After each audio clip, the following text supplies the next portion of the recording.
Go ahead. Okay. My name is Aiko Pryor, but everyone calls me Coco. I grew up on the east side of Buffalo. I lost my mom at the age of 13.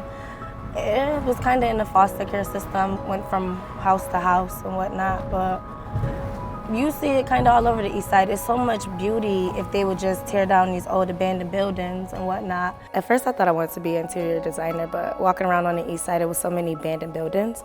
So I was like, we would play Monopoly and stuff, and I'd be like, oh, I'm gonna rebuild Buffalo. I'm gonna make it my Monopoly board. Like, I used to say little stuff like that growing up. You know, as when we're kids, we'll say, oh, I'm gonna do this and I'm gonna do that, but then reality kind of hit us and we forget about all what we wanted to do. I was a liberal arts in high school, and then I kind of got into the nursing field just because my mom and sister, they were in the nursing field.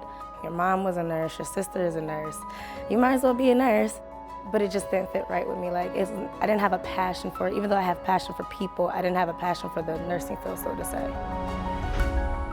Was there something that happened that made you change your mind? My little old lady died. So it was like, I was taking care of her for 5, going on 6 years. She was basically like my grandmother. She taught me her native language. She was from El Salvador. And she helped me to realize that that's not what I wanted out of life. When I fix her doorknob or when I repainted her room, she'd be like, I think you get much more out of life helping people who are in need. And I was like, that's what I do now. And she said, no, honey, you babysit, that's what you do now. So she would just tell me to always push myself to do more. Like, don't settle for just what's comfortable. And she kind of put me back into perspective, like, oh, honey, this is your life. Go do what it is you want to do. Even if you fail, just get up with grace and do it again. And so when she died, it was more or less like when I was going back to school and I saw this opportunity, I said, I think I'll follow my heart this time. So I got into SACRA, which was really amazing. SACRA is the Society of Advanced Construction-Related Arts. When you come here, you learn woodworking, you learn painting, you learn the fundamentals and the basics, but it's a little bit more of a community background. They take you around the city so you know exactly what it is. And they see the flaws and they see how they can fix it. And then they come back here and they start working on it until they get to fixing it. They reintroduced us to the city that raised us, and like, you know, it gave me that open mind, like, oh yeah, we definitely need to rebuild Buffalo. It's about that time. After coming here, we kind of helped organize and build the new stuff for it, like over here. I've done that little making model. I did the dial house of the quarter model house.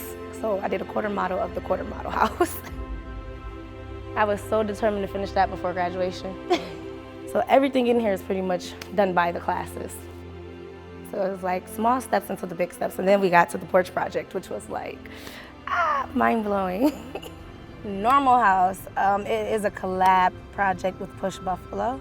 This is like the beginning of a regrowth of a community. You have your home garden, you have this neighborhood that's being redone. Everyone wants to have a nice, good city. Everyone wants to have that nice, beautiful home. You know, live that American dream, but that American dream takes a lot of work. Me and my classmates, we will always say, oh, this is our porch, we're gonna come back and we're gonna put a swing. We built these at the assembly house and they brought them here and actually attached them to the porches and stuff. So even the color, like, it pops. It's bringing back that sense of art, sense of pride in our community. I love it. This assembly house is an opportunity, is what it is, to break that gap from what was and what's going to be. We're gonna need builders in the future if we want our city to keep thriving. We're gonna need those engineers, those plumbers, those electricians. Like, we're gonna need them. So this trade school and all the other programs that's coming together, they are definitely needed. For the years that it's gonna be standing here, I can say I did help build Buffalo. I might not be completely at my dream, but it's a start.